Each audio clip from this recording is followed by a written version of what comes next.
And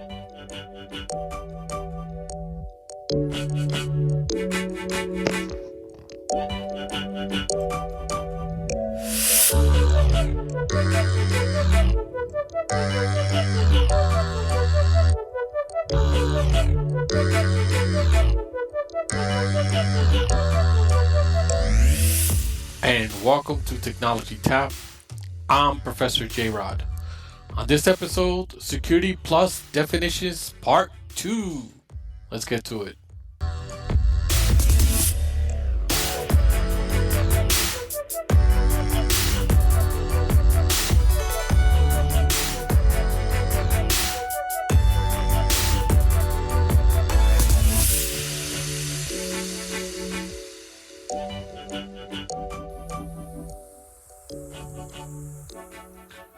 All right.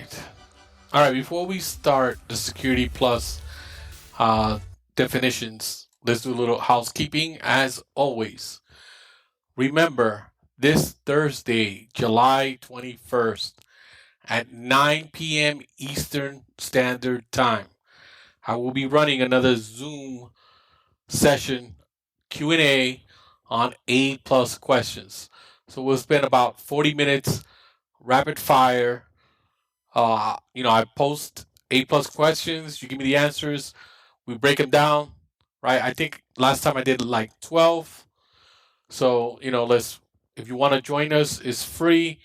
Go to my website, professorjrod.com. Look for the Zoom tab and click on the Zoom link on Thursday, July 21st at 9 p.m. Eastern Standard Time. I know I have some folks out in Europe. If you want me to do a special session for you guys like earlier in the day, you got to email me, professorjrod@gmail.com. And I'm more than happy to do it. But you got to email me because I have to, I don't want to do it and then nobody shows up. So if you email me, if I get enough people, I'll more than happy to do it. All right. On this podcast, we're going to talk about risk terminologies. As some people said, I was going through a Reddit board this week, and there were people saying that Security Plus is more like a definitions exam and a lot of memorization. And I would say, like, I half agree, right? I think 50% of the exam is like that. There's a lot of terminology that you have to learn. So let's get to it. So, risk terminology, the first one is asset, anything within an environment that should be protected, like data, people, right, the server room, stuff like that. Companies are going to tell you that people are their number one asset, but it's not. It's data. Asset valuation, dollar value assigned to an asset based on actual costs and monetary and non-monetary expenses. Threats, any potential occurrence that may harm the asset. Threat agents are usually people, but also programs, hardwares, and systems. Threat events and vectors. Threat events are accidental occurrence and intentional exploitation or vulnerabilities. It also could be natural or man-made. A threat vector or an attack vector is the path or means by which an attacker or an attacker can gain access to a target in order to cause harm. Vulnerabilities, the weakness in an asset or the absence or the weakness of a safeguard or countermeasure that can be exploited. If it's exploited, loss or damage to assets can occur. Exposure, actual or anticipated damage from a threat. Risk, the probability of a threat exploiting a vulnerability. So risk equals threat multiplied by vulnerability. Safeguards, countermeasures, anything that removes or reduces a vulnerability or protects against one or more specific threats. Installing a security patch, making a config change, etc. Attack, the threat exploiting the vulnerability. And breach, the occurrence of a security mechanism being bypassed or thwarted by a threat agency or threat agent. So basically it goes like this: assets, people, data, technology, reputation, endangered by threats, some sorts of danger, exploited by vulnerabilities, weaknesses, leading to exposure or potential loss, resulting in risk, likelihood of harm to assets, which can be mitigated by safeguards or countermeasures which protect the assets. So it kind of goes around in a square, right? Risk identification, you have your internal risks that are produced by non-human source and are beyond human control, like the weather. Internal risk management processes of identifying risk and rating the likelihood and impact of a risk event. Multi-party risk, likelihood that your organization would experience an adverse event like data breach, operational disruption, or reputational damage when you choose to outsource certain services or use software built by a third party to accomplish certain tasks.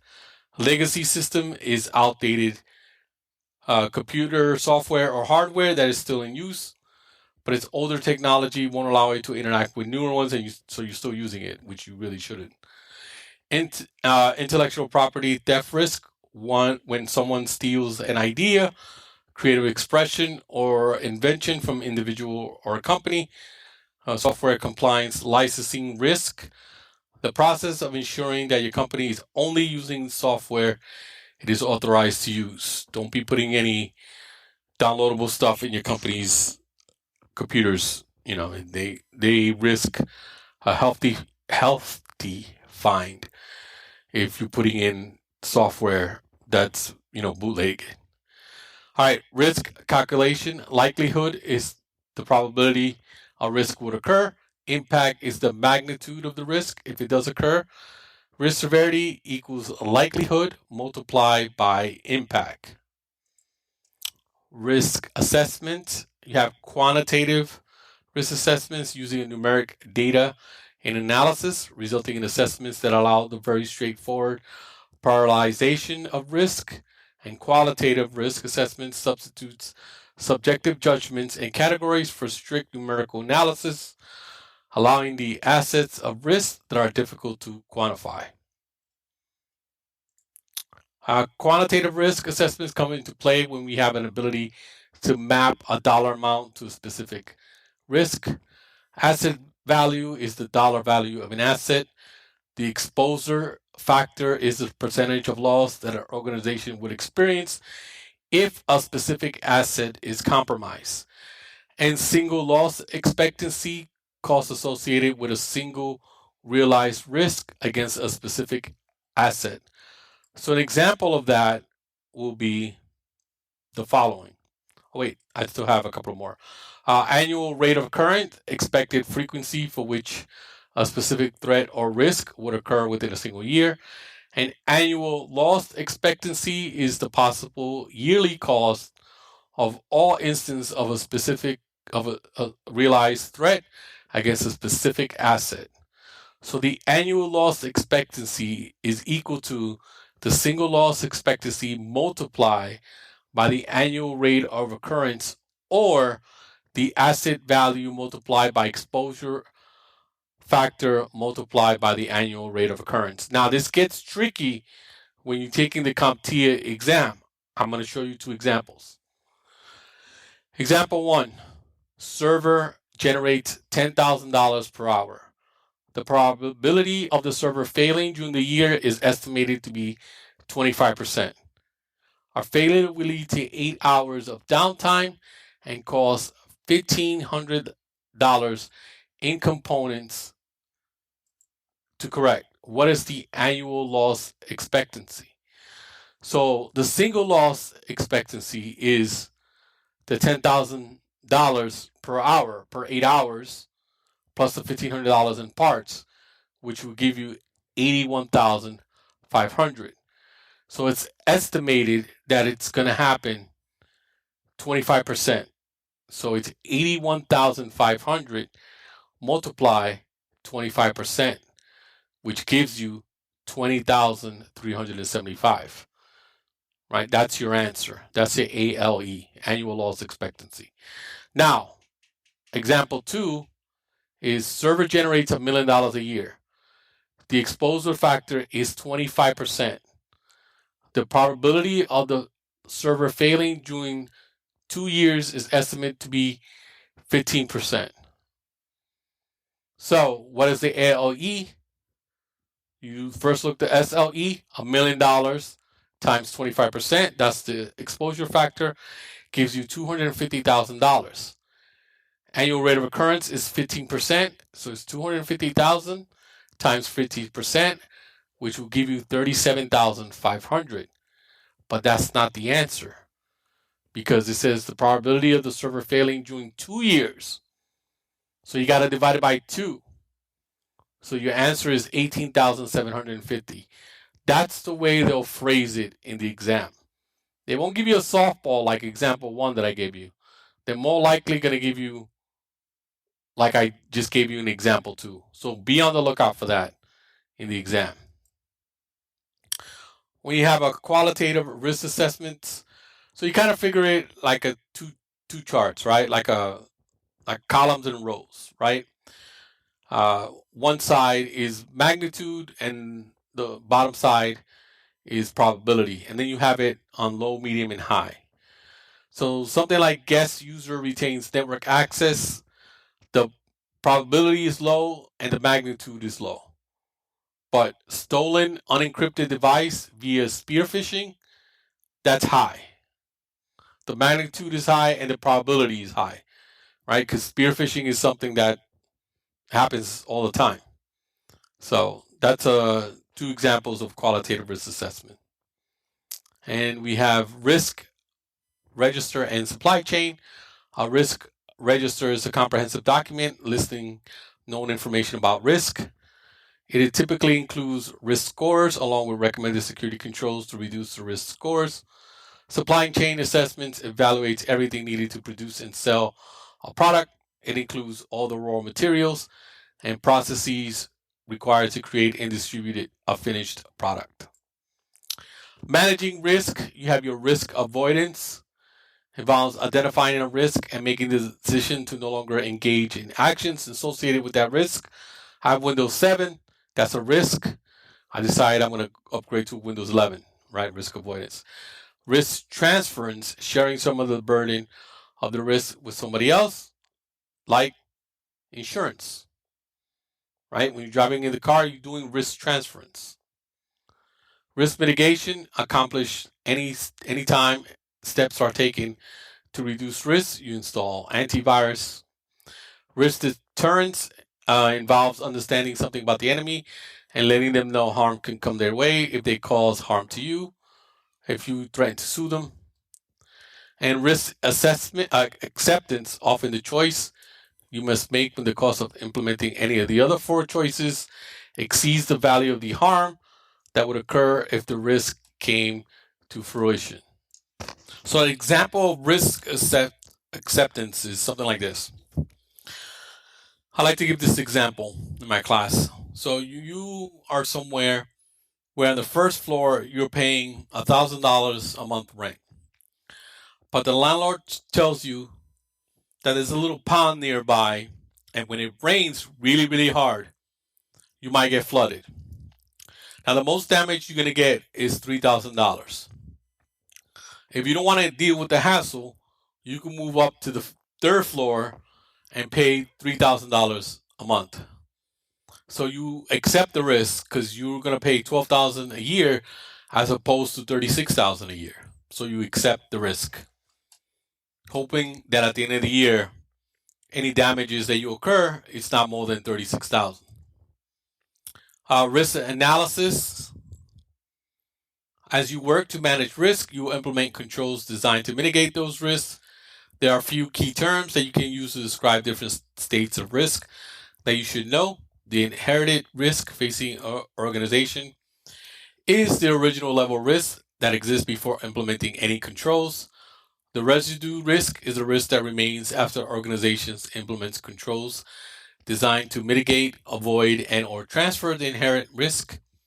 The organization risk appetite is the level of risk that is willing to accept as a cost of doing business, like customers not paying you. Business impact analysis, the mean time between failures, is the measure of the reliability of a system. It is the expected amount of time that would last between system failures. For example, if the mean time between failures is 6 months, you can expect that the system will fail once every 6 months on average. The mean time to repair is the average time to restore a system to all its normal operating state after a failure. The recovery time objective is the amount of time that the organization can tolerate the system being down before it is repaired. The service team is meeting expectations when the time to repair is less than the recovery time objective, and the recovery point objective object is the amount of is the amount of data the organization can tolerate loss during an outage. And talk about privacy. Personal identifier information includes any information that uniquely identifies individual person, including customers, employees, third parties, social security, credit card information, right? That's PII. Protected health information includes medical records maintained by healthcare providers and or other organizations that are subject to HIPAA. Financial information includes any financial records maintained by an organization. There's different levels. You can't walk, even if you work at, let's say, Chase, and Derek Jeter, who's a baseball player, or used to be a baseball player, famous baseball player, if he has money in Chase, you're not going to be able to type his name and find out how much money he has. That's different rights. Government information maintained by the organization may be subject to other rules, including the data classification requirements. There's different classifications. They separated in this country between military and non-military. So for class 0, which is no damage, it's unclassified. For government, computer manual, recruiting information, or public for non-government, like how many people are working on a specific project or upcoming project. Class 1 could be damage. For the military, it's confidential information, trade secrets. For non-government, sensitive information, profit earnings, forecast. Class 2, if the secrets are revealed, it's serious damage. For the government, it's secret, like deployment plans for troops. For non-government, it's considered private, work history, human resources information. Class 3, which is exceptional grave damage. For the government, it's top secret, spy satellite information. For non-government, is confidential, proprietary, trade secrets, right? Technical specification of a product. And then we have data roles and responsibilities. You have your data controllers or owners, individuals or teams who make decisions such as who has the right to access and edit data and how it's used. You have your data stewards responsible for carrying out data usage and security policies as determined through enterprise data governance. Data custodians, an administration type role that is overseas or is related to the storage, aggregation, and the use of data sets. And data processors processes any data that the data controller gives them. You have your information life cycle, data minimization. Data controller should limit the collection of personal information to what is directly relevant and necessary to accomplish a specific purpose. Purpose limitation, a principle that data collected for one specific purpose should not be used for a new incompatible purpose. And data retention defines the policies of persistence, data, and records management for meeting legal and business data archival requirements. And data obfuscation, there's 3 ways. Is hashing is one way, is the process of transforming any key or string of characters into another value. Tokenization, the process of replacing actual sensitive data elements with non-sensitive data elements that have no exploitable value for data security purpose. And data masking is the process of modifying sensitive data in such a way that is no longer of no or little value to an unauthorized person. So tokenization is like the last 4 digits of your social, and data masking is just completely changing it. Like instead of getting, the last 4 digits of somebody's social, 1, 2, 3, 4, they'll do like AFCD, which doesn't mean anything to anybody. All right, that puts a wrap on the episode. Just please remember that this Thursday, July 21st at 6 p.m. Eastern, I will be doing the A plus questions and answer sessions. I will be doing a network plus and a security plus in the near future, but I want to start off with A plus and get the ball rolling with that. Thanks for listening, and look to my website, professorjrod.com, for the Zoom link.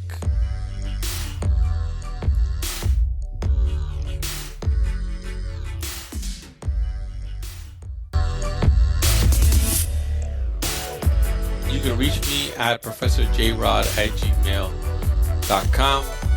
Art by Sarah. Music by Joe Kung.